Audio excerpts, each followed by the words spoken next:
John, it has been a pleasure for us during the course of our show to speak, last year quite a bit to the Phil skipper, Rob Thomson. And this is, believe it or not, the first time we have met Rob Thomson after many times talking to him over the phone. So let's welcome in the Phillies manager, now entering what will be his second full season with the Phils, but really, year 3 if you think about it, and 2 postseasons already in the books. Phillies manager Rob Thomson. Good morning, Rob. Good morning. It's good to be here. How are you, Rob? I'm doing great. Good for you. How's this spring training going for you? Very good. We're expecting some rain today, but it's been very nice, very warm. We haven't been backed up by weather at all, so it's ran very well. You just got a workout in? You got the towel in like a boxer over your shoulder? Yeah, a little workout. Just a short one. Good for you. All right, so, Rob, let's get to a lot of different topics here. Zack Wheeler, you named him over the weekend the opening day starter. Nola obviously had done it for a number of years. Why Wheeler and not Nola? Well, it just kind of lined up that way, but I had talked to Knowles about it because he had started, I think, 6 consecutive opening days for us, and was wondering if he was okay with that. And Nola, being the great teammate that he is, he said, yeah, I have no problem with that, and he said he thought that Zack should be the opening day starter. So wow. That's the way we went, and we're looking forward to it. Bryce Harper, people may have missed it if people weren't paying attention the last day or so, the stiff back. Yeah. Is it a concern or not really? No, not at all. He just, he's been doing a lot of work at first base. He's been doing a lot of swinging, and he just came up stiff. He's been trying to grind through it, so I just took the game away from him for a few days, and I don't have any concerns at all. He's going to be ready by opening day. He's going to be probably playing in games by the end of the week. So, Rob Thomson with us here. Rob, let's talk about the division. So you heard our Twitter poll question, Phil's Braves. One thing that we wonder is, this is going to sound like a strange question, but how important it is to you to win the division. Obviously, if you get clipped in the first round, if you're a wild card team, it's real important because then you lost and you didn't get that bye. So as you embark on a new campaign, knowing that they beat you by a lot of games in the regular season, a lot of games, and then you thumped them in the postseason 2 years in a row, how important is it for you as you embark on this to try to prioritize that or not? I think it's extremely important to win the division. Especially to have that mindset, because if you don't have that mindset, if you just think, well, we'll get the wild card and the division's not important, you're playing with fire, and the next thing you know, you're not even in the playoffs. The other reason you win the division is you're guaranteed home games, and we play so well at home. Our fan base is so great and energetic, and they lift us up. That's important, and that's the message to the ball club. How much does spring training bring your players closer, and how do you help facilitate that? Well, it does bring you closer because you're here every day, and I spend a lot of time together, and I think it's good because not only do we have our 26-man roster, but we've got 60 guys here. So last year we used 44 guys to get through the season. The year before it was 56 guys. Wow. So it's a lot of people, and so to have these extra guys here that are going to help us at some point during the season to get comfortable with who would be their new teammates as they come up is really important. So we try to make sure that they're working together. So a player that's not going to make the club, we make sure that if he's a second baseman, at some point he's working with Trey Turner just in case something happens, and he has to come up during the season. So I think that's important. I think it's worked in the past for us, and I think a lot of guys are feeling really comfortable, and it's this great group. Which is more likely, Rojas starts the season in the majors, or he works on his hitting in AAA? Well, we got a few meetings coming up here, and so I don't know what's likely because we're going to discuss a lot of that stuff. But usually, we're still at like 56 players in camp, and usually we're a lot lower in numbers. But we've had flu bug that ran through our clubhouse, and also because of the scheduling, we've got a split squad today. So we've had to keep a lot more guys in camp. So we got a lot of meetings. We got a lot of work to do in the next week.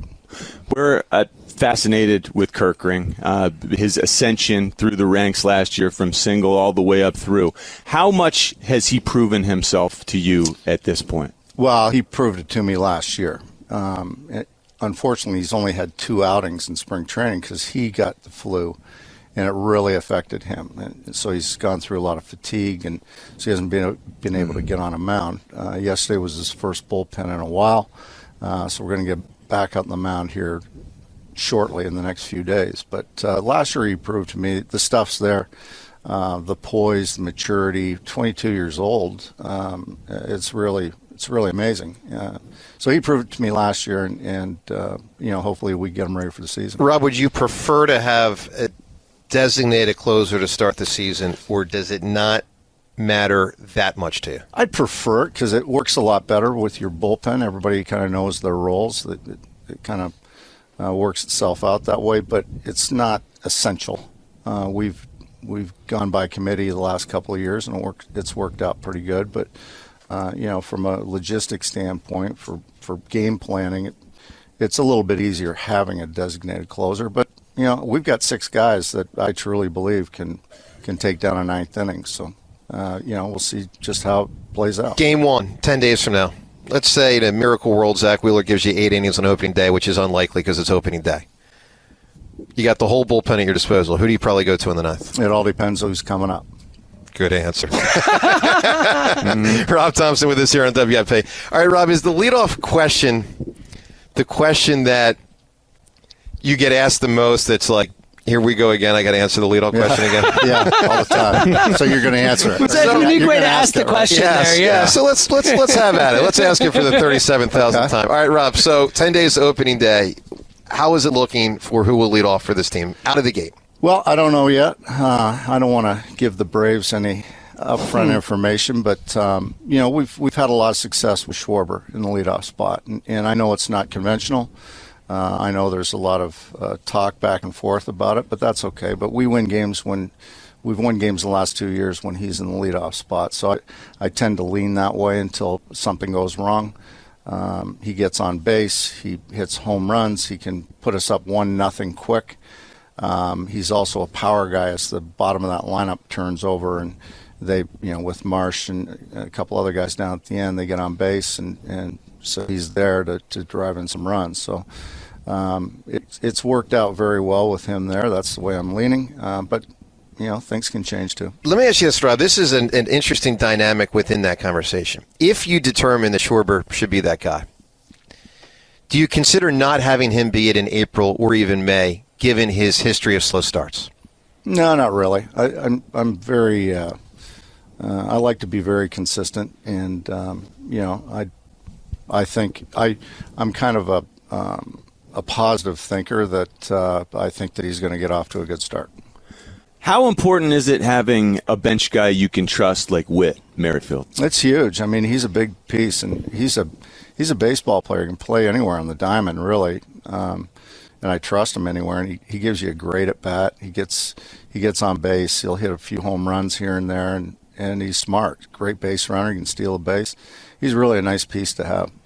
How ahead of last year's team is this year's team? We know that things with the World Baseball Classic got a little all over the place. It made it tough last season. How much better is this team compared to last year's team at this point in time? I think we're far ahead of where we were last year. Plus, we've got Ranger, who's healthy, and knock on wood that he stays healthy. And Taiwan pitched in the WBC, so he was a little bit behind at the start of the season. And then the 3 position players, they've had plenty of at bats. They're including backfield at bats, and they're at 50, 60 at bats right now. So we're way ahead of where we were last year. Rob Thomson here on WIP with us. Rob, if Bryce hits 3 this year, and I would assume that's the most likely scenario, which right-handed hitter would you say is the most likely to hit 4 and protect him behind him? Well, JT is really swinging the bat right now. He made some mechanical adjustments over the winter, and he doesn't have the high leg kick, so he's getting his foot down on time, and he looks really, really as good as I've seen him look, to tell you the truth. And I know it's just spring training, and we got a long way to go, but he's putting great at bats together. Rob, let's go back to last October. One thing that all coaches have to deal with, and especially in Philadelphia, is criticism when the crucible goes, the other way. I get the sense that you handle it pretty well, maybe really well. But you tell us, like, the criticism late October, the decision to put in Kimbrel, heavily criticized, as you know. How do you handle that? Because that was late October, that was November, until people sort of stopped thinking a little bit about the Phils and kind of drifted more to the Eagles there. It was a big topic. Yeah. How does that work in your world? Well, I can't control that, so I really don't worry about it. And it's part of the job. It's part of the gig. I just have to keep moving forward, just like I tell the players. If you have a bad game or you make a bad decision, you got to move forward. I can't control the criticism. I love our fan base, and part of that fan base is a criticism because they care so much, and so that's what I love about it. So just got to deal with it and just keep moving on. Did it sting a little bit? Losing stings. Yeah. The criticism, I can't control it. So I just got to keep my head down and keep working. Does it feel different here? I mean, I've noticed just from afar that the crowd is unbelievable. Insane. Yeah. Different this year, positively speaking? It is, and it was different last year from the year before, but this is even better, I guess. Every game's been sold out, and the fans travel. We go on the road here in spring training. There's more Philly fans than there are the fans that holy cow, whatever city we're in. So it's just amazing. I think we have the best fan base in sports, and I'll believe that until I'm gone. Rob, one thing that has fascinated me with your journey, your story, and being the Phillies manager is you've been very candid about how you didn't necessarily expect to be a manager as recently as 2 years ago. I know for us as talk show hosts, and we've conveyed this to the audience many times, we still pinch ourselves to be sports talk show hosts on WIP. It's an amazing opportunity. For you, that late in your career, and you got plenty of years left if you want them, but you were going to retire. Do you still pinch yourself that you are a major league manager? I do. Every day, really. And to kind of fall into this spot with this great group of people, players, coaches, front office, support staff. It's just, I can't believe it. I pinch myself every day. Every day I wake up and I can't wait to get to the ballpark and see the players and be with the people that are here. And it's just an unbelievable experience. Well, Rob, congratulations on all your success. We are really looking forward to what should be a heck of a campaign this year. Yeah, it should be great, and I appreciate it. And the ballpark, it's going to be jumping. I think so. Really jumping. It could be back to the sellout days again. It should be great. Yeah, Rob, good luck with everything up ahead. Thank you. There he is, Phillies manager Rob Thomson. Look, we'll take your phone calls, your reaction on everything discussed there, and what we're discussing with the Eagles, the Phils today, everything, the NCAA tournament. It's all on the table. 215-592-9494. Your phone calls. Joe DeCamera and John Ritchie on 94 WIP.